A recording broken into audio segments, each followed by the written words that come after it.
अज़ीज़ तलबा व तालिबात, अस्सलाम वालेकुम। आज हम जमात नाहम की गज़ल नंबर 3 पढ़ेंगे, गम है या खुशी है तू। और इस गज़ल के जो शायर हैं उनका नाम है नासिर काज़मी। तो गज़ल को हम देखते हैं। पहला शेर, गम है या खुशी है तू, मेरी ज़िंदगी है तू, आफ़तों के दौर में चैन की घड़ी है तू, मेरी रात का चिराग, मेरी नींद भी है तू, मैं ख़ज़ां की शाम हूँ, रुत बहार की है तू, दोस्तों के दरमियाँ वजह दोस्ती है तू, मेरी सारी उम्र में एक ही कमी है तू, मैं तो वो नहीं रहा, मैं तो वो नहीं रहा, हाँ मगर वही है तू, नासिर इस दयार में कितना अजनबी है तू। नासिर काज़मी की गज़ल के पहले शेर की तरफ आते हैं, उसकी तशरीह को देखते हैं। पहला शेर है, गम है या खुशी है तू, मेरी ज़िंदगी है तू। जब भी हम इशार की तशरीह करते हैं या आपको पेपर में आ जाती है तो सबसे पहले आपने शायर के बारे में लिखना है और शायर का थोड़ा सा हवाला देना है। तो आपने ये बताना है कि नासिर काज़मी की शायरी में इश्क, मोहब्बत, दर्द, रंज और इंसानियत के जज्बात को खूबसूरती से पेश किया गया है। नासिर काज़मी की गज़ल में इश्क का जज्बा बहुत गहरा और सच्चा है। वो इश्क को एक नेमत के तौर पर पेश करते हैं जो इंसान को ज़िंदगी में एक नया मायने देती है। शायर इस शेर में अपने महबूब से मुखातिब होकर कहते हैं कि ए महबूब, तू मेरे लिए गम का बाइस हो या खुशी का, मुझे हर हाल में कबूल है, तू मुझे मेरी जान से ज़्यादा अजीज़ है। शायर अपने महबूब से मोहब्बत का इज़हार करते हुए कहता है कि तुम मेरी ज़िंदगी का लाजमी हिस्सा हो, तुम्हारे बगैर मैं ज़िंदा रहने का तसव्वुर भी नहीं कर सकता, मेरी ज़िंदगी अब तुम्हारे बगैर कुछ नहीं है। बकौल शायर, मेरा गम है या मेरी खुशी तुमसे है, मेरा गम या मेरी खुशी तुमसे है, जाने जा ये मेरी ज़िंदगी तुमसे है। अज़ीज़ तालिबा व तालिबात, जब आप इशार की तशरीह करते हुए दूसरे शेर का हवाला देते हैं तो आपके मार्क्स जो हैं वो अच्छे आएंगे। हमेशा याद रखिएगा कि अगर हम उसी शायरी से रिलेटेड हम जब कोई शेर लिखते हैं तशरीह के दौरान तो हमें आपको उससे ज़्यादा मार्क्स मिलेंगे। तो ये बात आपने जहन में रखनी है। शेर नंबर 2 को देखते हैं। आफ़तों के दौर में चैन की घड़ी है तू।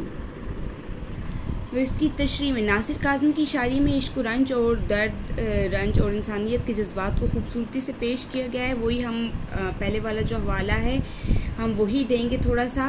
नासिर काज़मी की इस गज़ल में इश्क का गहरा जज्बा है। नासिर काज़मी की गज़ल में दर्द और रंज का भी इजहार मिलता है। वो ज़िंदगी के दुखों और मसाइब को खूबसूरती से बयान करते हैं।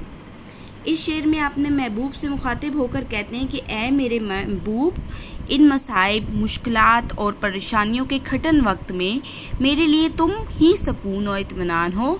शायद दुखों और गमों के मौसम में अपने महबूब को अपने लिए खुशी और मुसरत का ज़रिया बता रहा है, यानी कि जितनी भी उस पर मुसीबतें हों, जो भी उसको दुख हो, गम हो या तकलीफ़ें हों, वो अपने महबूब को चैन की घड़ी या खुशी और मुसरत का ज़रिया बता रहा है। शेर नंबर 3 की तशरीह देखते हैं। मेरी रात का चिराग, मेरी नींद भी है तू। शायर इस शेर में अपने महबूब से मुखातिब होकर कहते हैं कि मैं हर तरफ से अंधेरों में घिरा हुआ हूँ और इस अंधेरे में मुझे जिस रोशनी की ज़रूरत है वो तुम हो। ऐ मेरे महबूब, तुम मेरे लिए मसाइब और मुश्किलात के अंधेरों में घिरी रात में 14वीं के चाँद की माने, तो यानी कि मुझे जितनी भी मुसीबतों में मैं घिरा हुआ हूँ, तू मेरे लिए 14वीं की चाँद की तरह है और मेरे लिए खुशी का बाइस हो तुम। वो कहते हैं कि अंधेरे में खौफ की वजह से जो मुझे नींद नहीं आ रही थी, अब तुम्हारी रोशनी की वजह से मुझे खूब सुकून की नींद आती है। इस शेर की तशरीह करते हुए हम जॉन एलिया का एक शेर देखते हैं। बिन तुम्हारे कभी नहीं आई, बिन तुम्हारे कभी नहीं आई, क्या मेरी नींद भी तुम्हारी है। अब देखिए, हमने नींद से रिलेटेड ही जॉन एलिया के शेर की खूबसूरत सी मिसाल दी है। तो जिस तरह से आपको इसी शेर से तशरीह के दौरान अगर इससे रिलेटेड कोई भी शेर आता है तो आप उसका हवाला दे सकते हैं, शेर को लिख सकते हैं, ताकि आपके शेर की तशरीह को चार चांद लग जाए। शेर नंबर 4 को देखते हम। मैं ख़ज़ां की शाम हूँ, रुत बहार की है तू। तो नासिर काज़मी की शायरी में इश्क, मोहब्बत, दर्द और इंसानियत के जज्बात को खूबसूरती से पेश किया गया है। नासिर काज़मी की इस गज़ल में इश्क का जज्बा गहरा है। वो इश्क को एक ऐसी नेमत के तौर पर पेश करते हैं जो इंसान को ज़िंदगी में एक नया मानी देती है।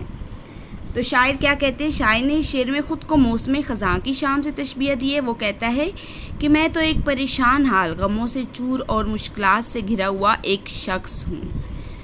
जैसे कि मौसम ख़ज़ां की कोई शाम हो, बिल्कुल ही उदास, लेकिन ऐ मेरे महबूब तुम बहार की मानिंद हो। जबकि मुझे अपना वजूद एक बूढ़े दरख्त का साया मालूम होता है, लेकिन तुम्हारा दीदार करते ही इस पर बहार आ जाती है। तो बेसिकली इसमें सनत तज़ाद भी है। देखिए, एक ख़िज़ां और बहार, ख़िज़ां और बहार को शायर ने इसमें सनत तज़ाद इस्तेमाल करके शेर की खूबसूरती में इजाफ़ा किया है। यहाँ हम शायर को देखते हैं कि शायर ने इस तशरीह के दौरान क्या खूबसूरत शेर लिखा है। शायर अपने महबूब से मुखातिब होकर कहते हैं, जब वो होते हैं सैने गुलशन में, मौसम नो बहार होता है। यानी कि गुलशन में जब वो होते हैं तो ऐसे लगता है कि जब वो मेरे घर के सैन में होते हैं तो ऐसे लगता है कि हर तरफ बहार का मौसम है। तो शायर ने ये अपने महबूब को बहार का मौसम कहा है और ख़ुद को जो है वो दुखों की शाम का है, ख़िज़ां का है। जैसे हर तरफ परेशान हाल हूँ, कहते हैं मैं ख़ुद तो परेशान हाल हूँ, दुखों से घिरा हुआ हूँ, लेकिन मेरे लिए तुम मौसम बहार जैसे हो।